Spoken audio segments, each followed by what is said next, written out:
And good afternoon. Hello. Welcome to our monthly webinar with Trusted Advisor Associates, our Trust Matters webinar this month. I'm very excited to have our delivery associate in Amsterdam, Kees van Meeuwen, who will be talking to us about accelerating trust. As we get started, I see we've got a lot of folks coming in. As everybody's joining and getting their audio set up, let's start with just a quick introduction. I'm going to ask for you to go to the chat, pull up your chat, and make sure that you're chatting to everybody. And just introduce yourselves by letting us know your name and your location. So where in the world are you from?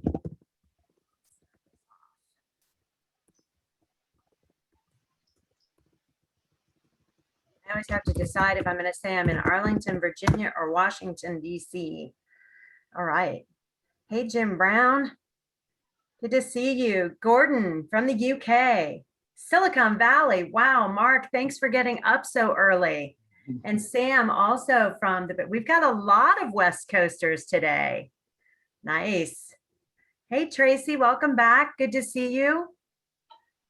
Wait, we're whipping too fast by. Who's there from Charlottesville? Steve. I used to teach down at UVA and I went there for school. So welcome everybody. All right. I think we've got pretty much of a quorum. As you can see, our topic today again is accelerating client trust with Kees van Meeuwen, our delivery associate in Amsterdam. And just to make sure you're all aware, and I'll say this a few times, you will receive links to the recording and additional resources after the webinar. So if for some reason you can't stay on the full 45 minutes, don't worry, we'll send you everything so you don't miss a thing. Kees, can you move to the next slide, please? Sure. All right. It has not moved yet. No. There we go. Just as a reminder, the webinar is being recorded so that we can share it with you as a resource.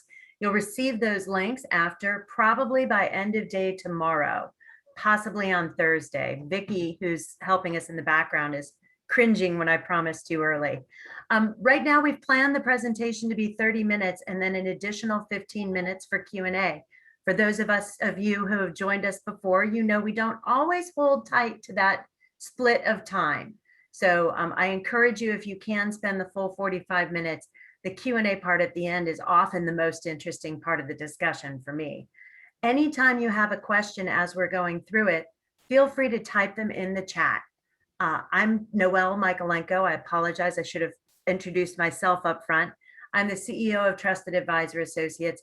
I'll be monitoring the chat as we go along to make sure that we capture any questions so that Kees doesn't have to pause during his presentation. If you're game, I see we've got a couple of smiling faces. Thank you, Sam. Go ahead and turn on your video. It's nice to be able to see everyone's faces. Say hello. And if you want to, just take a minute and wave and say hi to everybody. Gordon, end of day. We've got some end of day folks over in Europe, and we've got some really early morning folks on the West Coast here. We will be using some of the features of Zoom throughout. We'll be using Annotate, we'll chat, we'll ask you to chat responses throughout, and then we have a poll in there. So I'll walk you through anytime. If it's a new feature for you, don't worry, I've got you covered. Kees, let's go to the next question. Just a quick reminder, or the next slide. Quick reminder of who we are, Trusted Advisor Associates. We have been helping professionals build deeper trust relationships for over 20 years. We've written 3 books on the subject. In fact, we just released our 20th anniversary edition of the Trusted Advisor earlier this year. So if you want to dive deeper into anything, you can access resources on our webpage, or you can pick up any one of these books. And always feel free to reach out if you have questions about any of our content. One last page for me. Kees, go ahead and forward it. I'm going to take a moment to introduce Kees, and then I'm going to hand it over to him to say his own hello. I've mentioned to you that Kees is our associate over in Amsterdam. He's been with Trusted Advisor for, what is it, Kees, about 6 years now? 7? Yes, 7 years. Yeah, 7 years. And I can say I have absolutely loved every minute that I have worked with Kees. He brings so much energy and experience to the conversations about trust, especially when it comes to trust-based selling. So I think you are going to enjoy your time with him as much as I enjoy working with him on a day-to-day basis. And with that, I will fade into the background. And Kees, I turn it over to you. Oh, thank you, Noel. What a lovely introduction. What a lovely introduction. Puts a smile on my face. Good. Welcome to the webinar. My name is Kees van Meeuwen. I live in Amsterdam and I'm consultant for Trust Advisor in the Netherlands, as Noel has shared already. What I love about trust is the mindset. It has made my interaction with clients and colleagues so much more pleasant and effective. Here's what I used to do. I used to hide myself in the role as a consultant or a trainer. This felt really safe for me and I was in control. And I used to focus far too much on myself. I thought that having control was crucial in conversations with clients. So it was about my agenda and I only heard what I wanted to hear. Next to that, another example of focusing too much on myself. I accepted jobs that were not 100% fit in my expertise and therefore did not deliver the best quality for the clients. So what has Trusted Advisor taught me and what am I still working on today? Living the principles and mindset of trust changed the way I do business now. In any sales conversation, I am not focused on the deal. I explore whether I am the right person who will deliver most added value for this customer. And if not, I will recommend a competitor. This makes doing business so much more fun.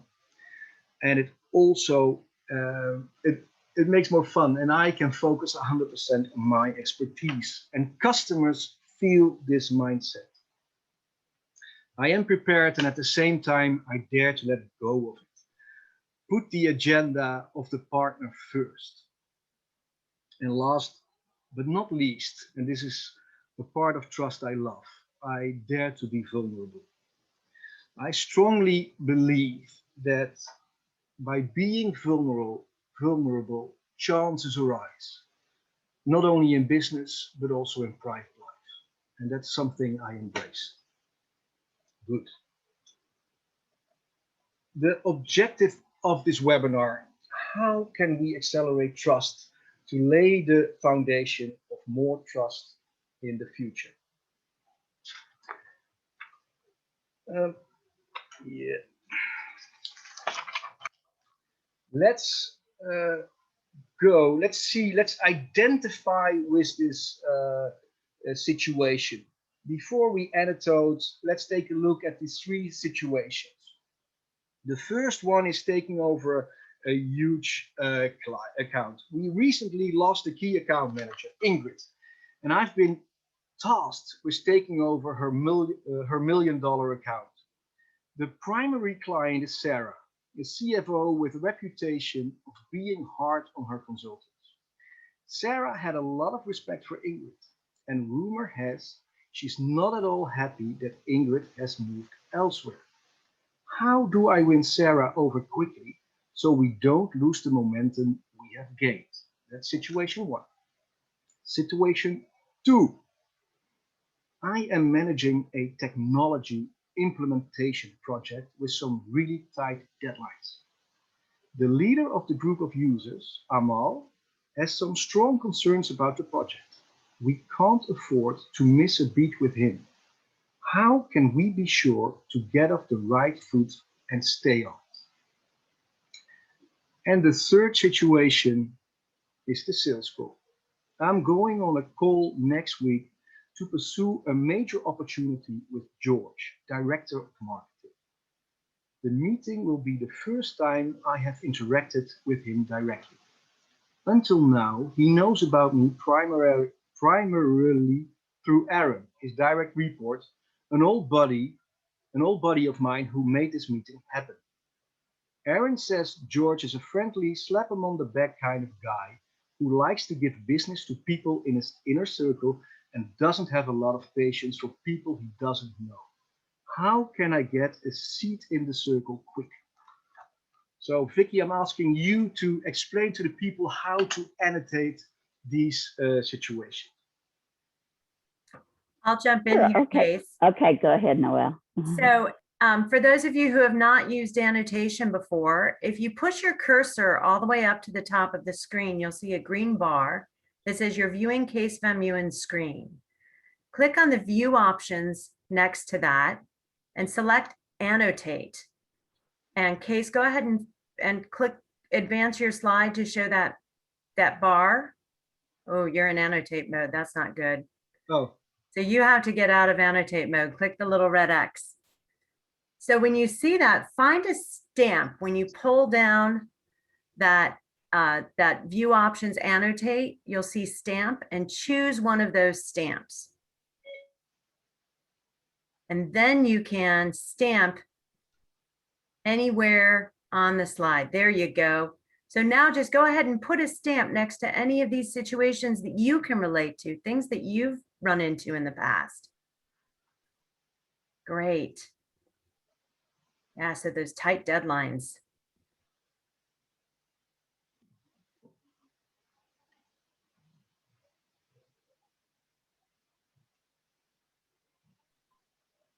Wow, Kees, this is great. It looks like we've got folks who have run into all three of these situations. Yeah. Okay. That's good. We've got a lot of experience on this call. Great. Okay. I still see some coming, some nice hearts. And can we continue, Noelle, or shall we take some extra time? Yeah, no, I think this is good. So it looks like a lot of folks have experience with those tight deadlines and a number also with the taking over on a new account.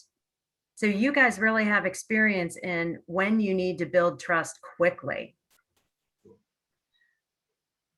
So let's take it a step further. So please take some time to think of a current relationship where you want to accelerate trust. What's your situation? Please chat.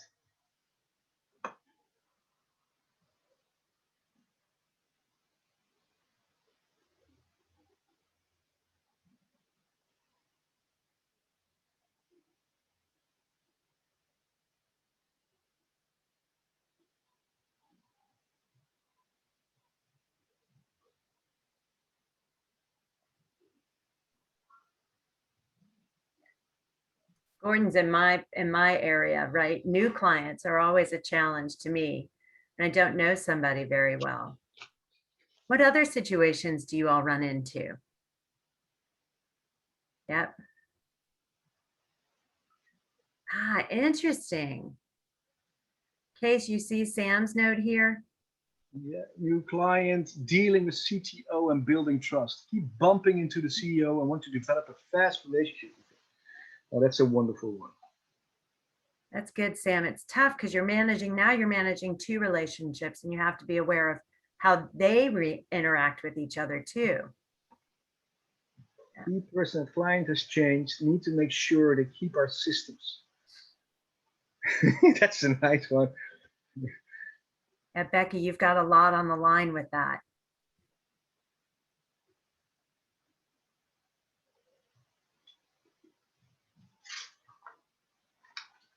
All right, well, Kees, let's go on and we'll just keep putting those in. If you're still putting in your situations, we'll keep an eye on those as we go forward. So before we're going to take a look at how to establish trust fast, I would like to share a personal story how not to establish trust fast. And it happened like a month ago. And a close client of mine, his name is Brian, who became a friend in the meantime, has started his second startup. It's about robotic automatic blood drawing. And he's a special guy. He's very intelligent. He's social at the same time and has a never give up mentality. He says, where other people stop, I go the extra mile. And being all that, at the same time, he is modest, and that makes him a very special guy. And I am a very, very, very, very small, tiny, tiny, tiny investor in this company. And he invited me for an investors gathering, a tour, some presentations, and a barbecue and drinks at the end. And he told me there were some people I should meet. There were two board members of a leading consultancy firm, a great opportunity to expand my network. So here's what I did. I saw them standing at the barbecue and I decided to join them. So I stood there and they were so polite to ask me, how do I know, how have I met, how do I know Brian? Well, let me tell you, I know Brian for 10 years. I started business-wise and we became friends in the meantime. The reason I invest in this company is because I trust Brian as an entrepreneur. Great answer. And I should have stopped right there. But what did I do? I continued. By the way, I am the associate partner for Trusted Advisor in the Netherlands. Great concept that will help consultants make more impact in client interactions. I did some nice work for blah, blah, blah. A great example of focus on myself. It changed the conversation. They lost interest and they were right. And I immediately realized I have some work to do to restore their trust. So, well, let me see. So how to establish trust, and can we establish trust fast? The answer is yes. Before going to each element, let's take a quick look at the trust equation. Trust is about credibility. It's about words. Do I believe what somebody says? It's about reliability, actions. It's about intimacy. Do I feel safe? Do I feel safe to discuss basically all subjects? And it's about low self-orientation. What are the motives? The agenda, is it about me or is it about my client or partner?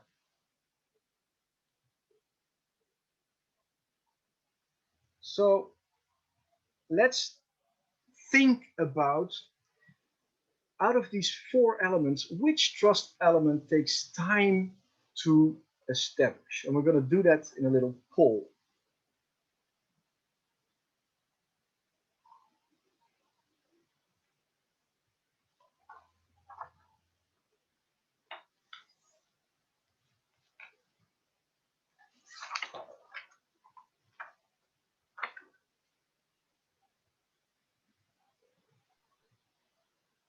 So go ahead and put your guess in the poll.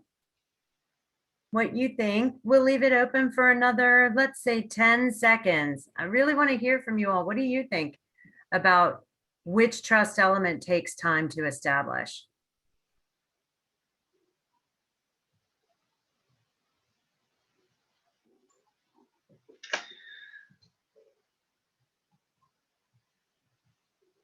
All right, I think we've got most of the folks in there. Yeah. This is a very interesting score. What we see is that most people think intimacy takes time to establish.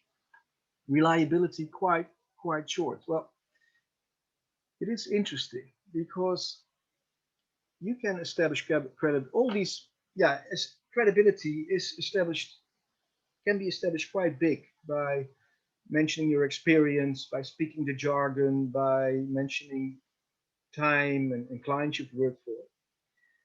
Low self-orientation is about the mindset. You can establish that quite quick as well, and we go much deeper into that later.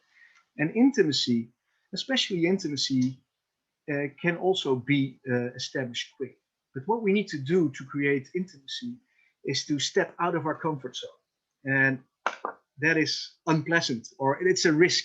And intimacy is created by daring to take some risks, and therefore it can be established quickly, but you need to dare to take some risk. And intimacy is one of the elements I really like, and I think you can make big impact. The only element of the trust equation is reliability.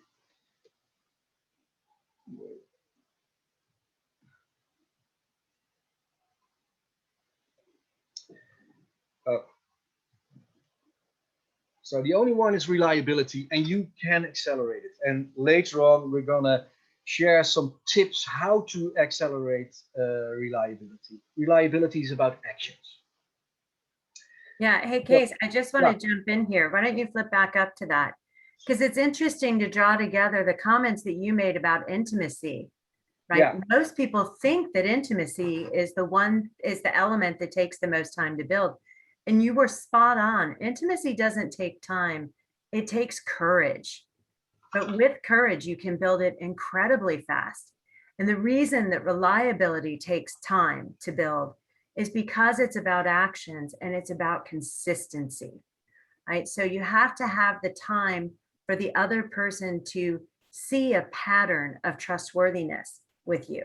They have to know that they have to have an expectation and see you follow through on that expectation.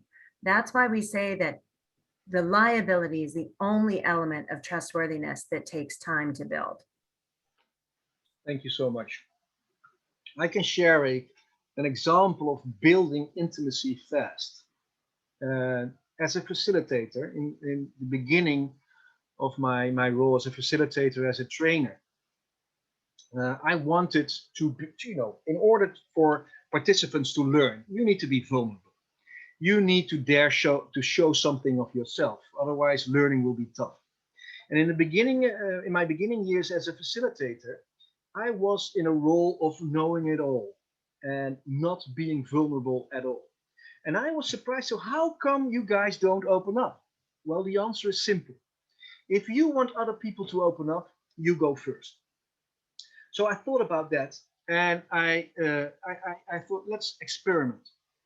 And I experimented with changing my introduction. Instead of having a very smooth introduction, how good I was, I shared points where I really learned in my life. And one of the things was that I got fired at one of my employees. And I got fired after 9 months, and they gave me 30 minutes to empty my desk and get out. And I shared that. And I also told them that this company was completely right to fire me. I didn't harass anybody whatsoever, but I did not fit into the culture. And by sharing that, I showed vulnerability. And this might be a big example, but by sharing your own vulnerability, it's an invitation for the others to become vulnerable as well. And by making it even bigger, I still use it introducing myself, that I got fired, as an invitation for others to open up and to create intimacy. There's many other ways to create intimacy. We'll talk about that later, but that's an example that I use. So dare to get out of your comfort zone, dare to take a risk, and intimacy will happen. It's big. Yeah, I don't know if I can say that, but it's, if you as a student, anyway, if you want to court people, you have to go out of your comfort zone. People will not be interested in you if you're just in your comfort zone. But I don't know if I can say this, so let's move on. There are 3 steps to accelerate trust. Yeah. Mind your mindset, set your intention, and demonstrate trustworthiness. And mindset, I believe, is so important. And being trustworthy is as much about attitude as it is about skills. What are the stories you carry in your head about trust building, about the people you meet, about yourself? If you assume trust will take time, you will miss opportunities that are right in front of you. If you assume it will be difficult to bond with your prospective client, that assumption becomes a self-fulfilling prophecy. Mindset has a huge impact on your feelings and your behavior. And let me share a personal story with you. To develop business, I need to do cold calling. Cold calling is not extremely difficult, but I had an irrational belief, my mindset, standing in the way. And I don't know if you ever heard of RED, rational emotive theory. It's a way of coaching, and they work with the ABC model. The A is the activating event, in this case cold calling. The B stands for the belief. It can be irrational or rational. In this case, it was irrational, and I'll come back to that later. And the C stands for consequence, feelings and behavior. When it came to cold calling, my feeling was fear. I was afraid. And because I was afraid, that impacted my behavior. And my behavior was either not call, postpone it, or when I did call, be very insecure. Anyway, I was not successful. So I discussed, I had a great coach who helped me, and he made me aware of my beliefs. And I was not aware of that. And my belief was people are not allowed to reject me. People may not reject me. If I am being rejected, I will be less of a person. And that's what we call an irrational belief. And this belief did not help me at all. So my coach asked me some confronting questions like, do you have proof? Do you have proof that people may not reject you? Well, of course, I did not have that. And what if a close friend is rejected? Do you think of him less as a person? No, of course not. Oh, interesting how I think about myself. And how would you act if you did not have that belief? Whoa, that would make my life a lot easier. So we defined a new helping belief, and it sounded a bit like this. People may reject me as much as they want to, although I don't like it. If they do reject me, I will accept, and it will never make me less as a person. And I started working on this new belief. And my coach gave me some homework, and that was nice. And the homework was make sure you get rejected. And the first time I tried, I did not succeed. Because of my new belief, it's okay to be rejected. My feelings became different and I behaved differently. And this is what we mean with mind your mindset. And the same goes for trust. If we believe that we can establish trust, if we are open for it, this will help you establishing it more quickly. Second one is set your intentions. Be committed to a specific outcome, but not attached to it. Attachment equates high self-orientation. And that's a sure way to lower or destroy trust quickly. Focus on serving your partner, not yourself. This is exactly what happened only a month ago. Unfortunately, I'm still learning at the barbecue store. Focus on myself. And then the third step is demonstrate trustworthiness. And we're going to look per each element how we can accelerate trust. I don't know if there's any questions or comments. I will be more than welcome to answer them.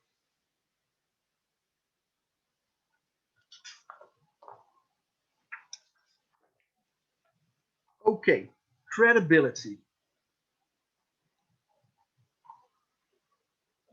Credibility together with reliability are the elements that are most rational.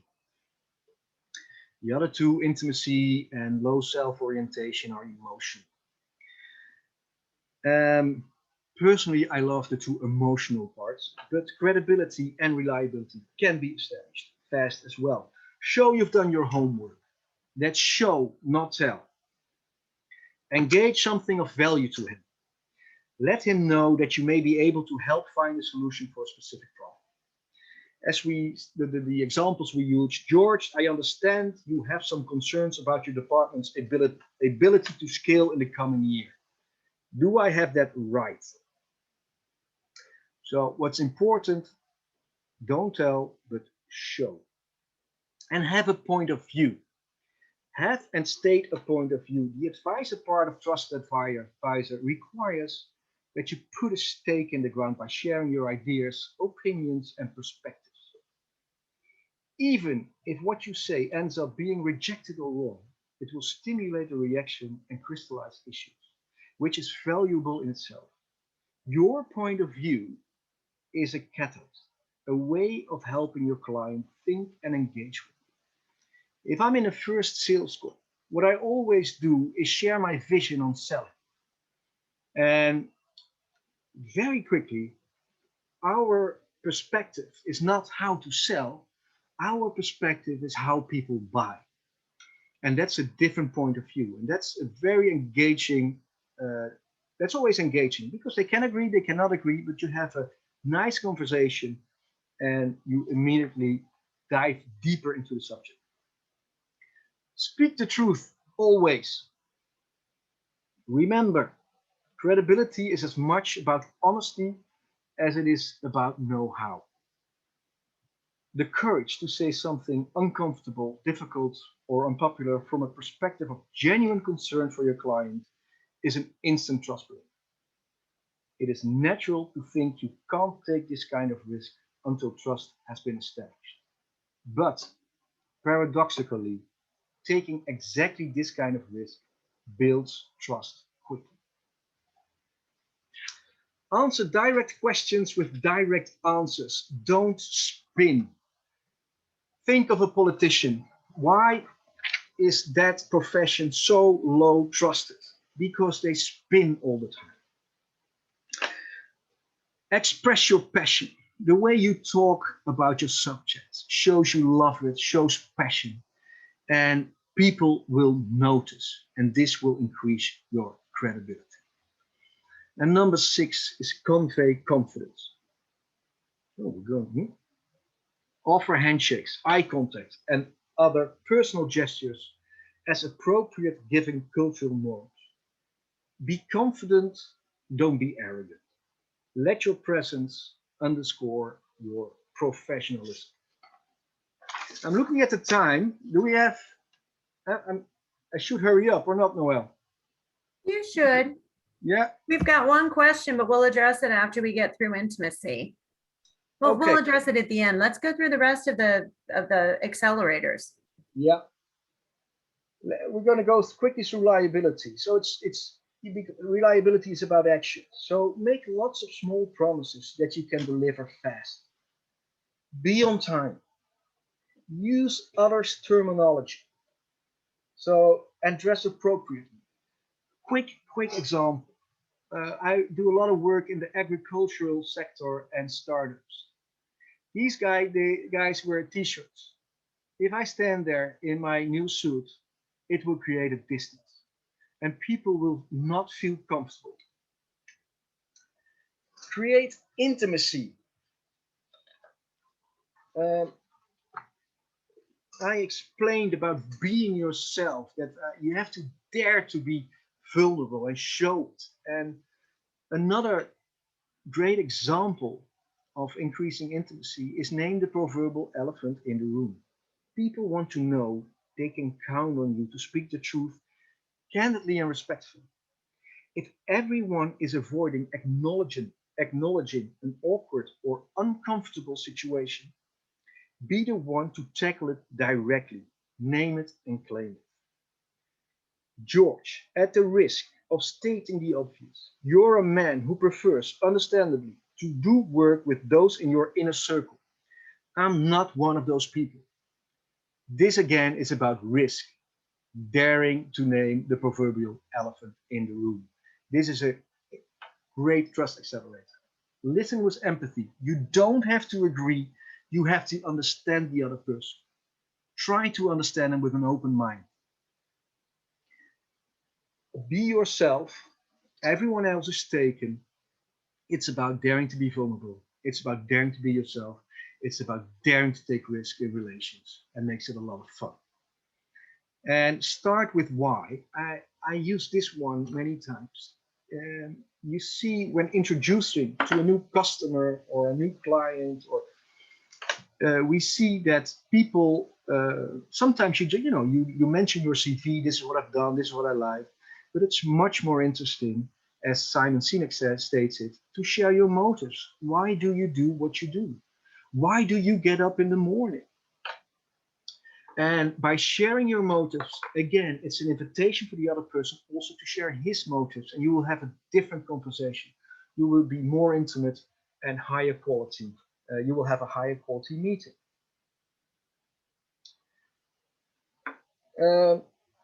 Create, I'm looking, we have 10 minutes.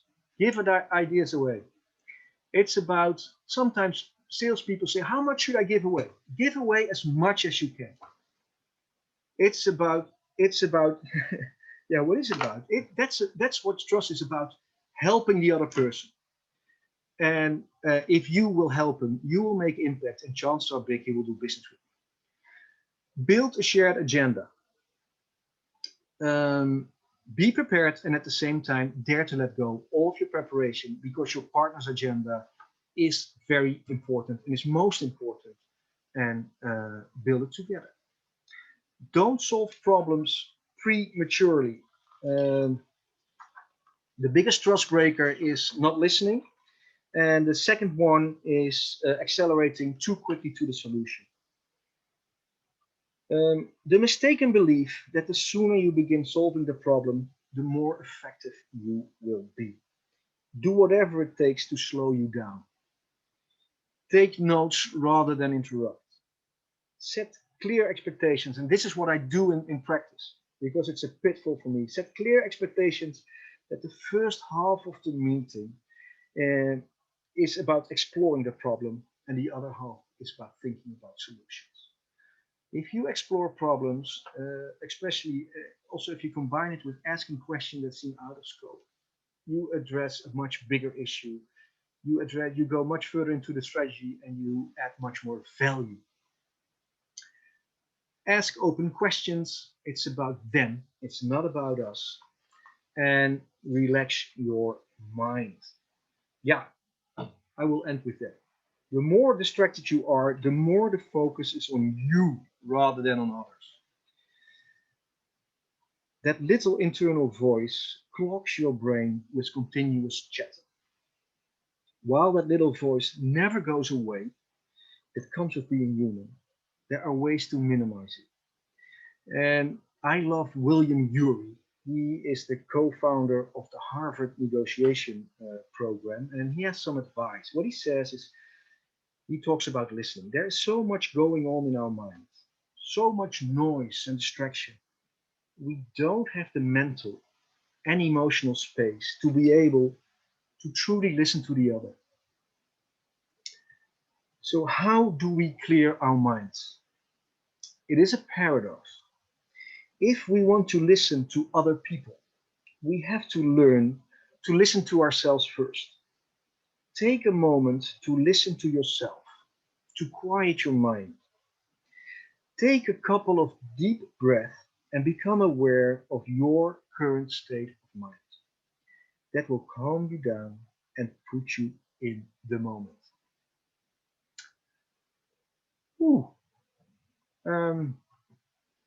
Accelerating trust. This was fun to do. And is this the right order, Noelle? Yeah, I think we've got a couple of questions here that are going to be fun to explore. Before we move on to the Q&A though, let's hear from you all. What's your biggest takeaway so far? And just go ahead and open up that chat box and chat in there. What's your biggest takeaway from the conversation with Kees?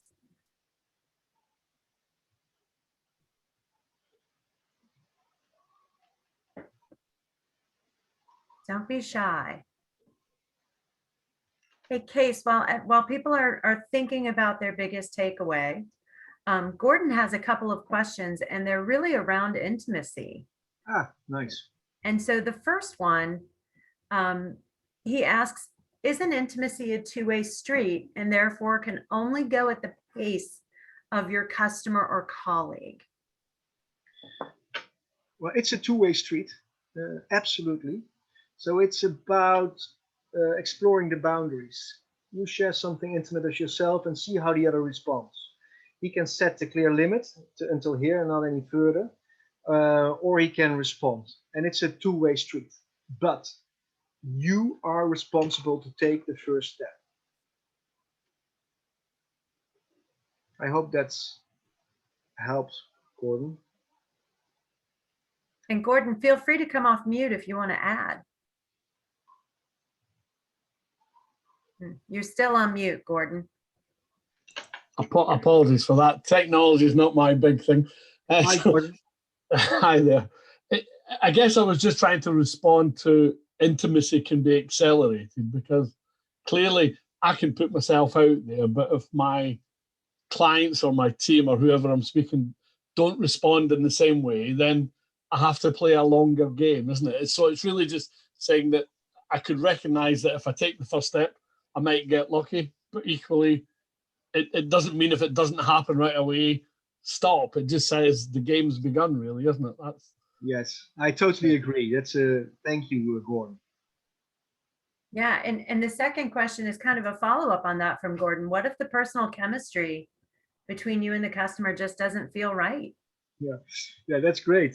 Then you go to the other step: name it and claim it. Now, if there's not a good chemistry, then if you dare to name that elephant in the room and check if that's the case, because you can, there's always other colleagues that could be of a better help to this customer. So and that requires risk as well, but dare to discuss that. And maybe you're completely wrong. That's brilliant. That's very brave, but it's brilliant. Yeah. That's the I love taking risk in a relationship. Listen, we are coming up to the close of the hour here. Vicky, let's go ahead and launch that poll just to get some feedback from you all. Curious, we're always curious if we're meeting your expectations with these. So if you don't mind, quickly just let us know how useful, how valuable this webinar was. I want to thank you, Kees, for doing this. I only ever deliver in my primary language. And I'm always I feel that we're so fortunate that we have this group of colleagues around the world, most of whom spend most of their time delivering in a second language. So thank you very much for the insights that you brought to us, Kees. For those of you who are still with us, we will send out the links to the recording and some additional resources. Feel free to come back to our website. Kees, do you want to click on another couple slides? We can talk about a little bit about the resources that we have. Yeah. If you can keep going. One more. There we go. Yeah. So next month, our webinar is, Are You Stealing Your Client's Spotlight? We're going to continue exploring the non-rational aspects of trust building. I mentioned the books early on. Please come check out our website, follow us on social media. And if you ever have any questions, any of those channels will get you to an opportunity to connect directly with us. So thank you all very much for your time this morning. And with that, we'll let you back to your days. Have a great afternoon, great evening, great morning. Thank you. Thank you.